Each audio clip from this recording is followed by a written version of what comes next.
So what we have here is the iPhone 7 Plus that's been having the device unknown issue, as well as the issue with its charge port.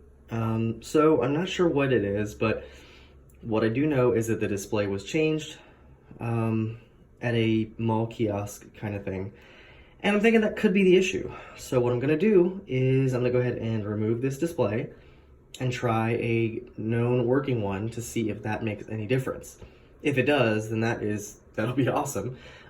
If not, then I may need to change the battery out, which I have an extra battery I can try, or get a new charge port. I don't know.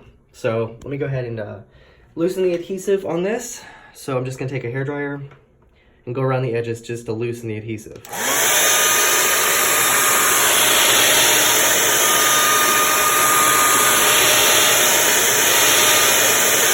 Okay, so and here's our working known working display from a black 7 Plus. I'm just gonna try it on this to see if it does anything. So let me go ahead and take this display off. So while taking off the display, I cracked it. Yeah, this is either it's a really bad aftermarket display or I'm just Hulk.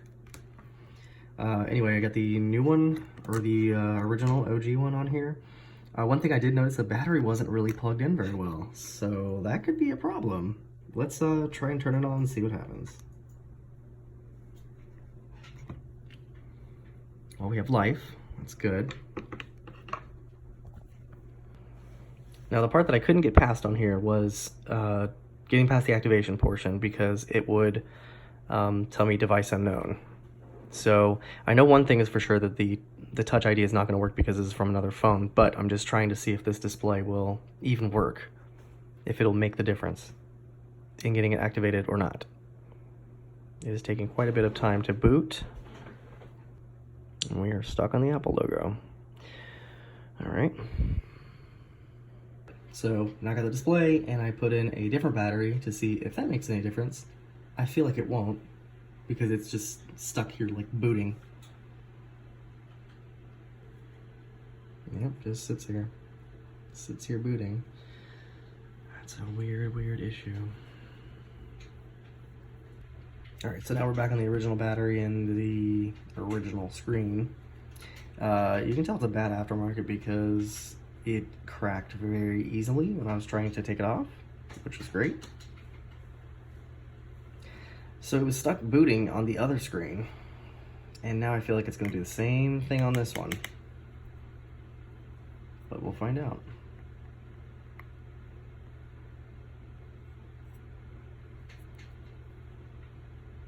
Now this one does have the Touch ID sensor and everything that's proper for this, so I don't see why this shouldn't start.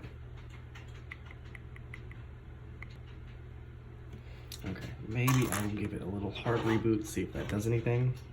Who knows? So we're doing volume down and the power button at the same time.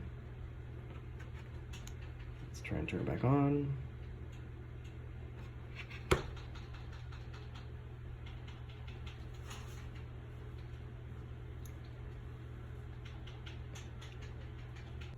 So I tried to change the display on this. It just stayed boot looping. I did try another battery that I had that was working, and it still does this. I put the original back on, and you can tell this is a crap screen because when I tried to take it off, it cracked all over. And the screen I used was this one from this working 7 Plus. So I don't know.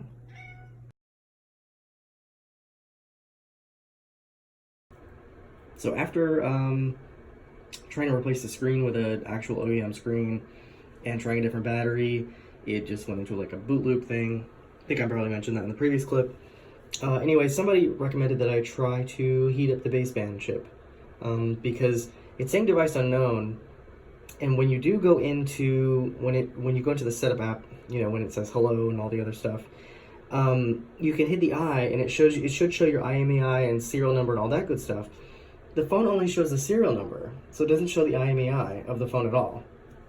So that could be maybe a symptom of it having a baseband problem. So I'm gonna go ahead and heat up the baseband chips, hopefully enough.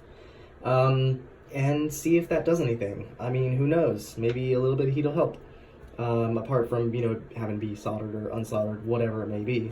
So anyway, I'll go ahead and try this and see what happens. Why not? Yeah, it's gotta be something baseband related. So, I tried a T-Mobile SIM, the original Sprint SIM that was in there, and this AT&T SIM that is no longer in service. How is it searching if there's nothing in there?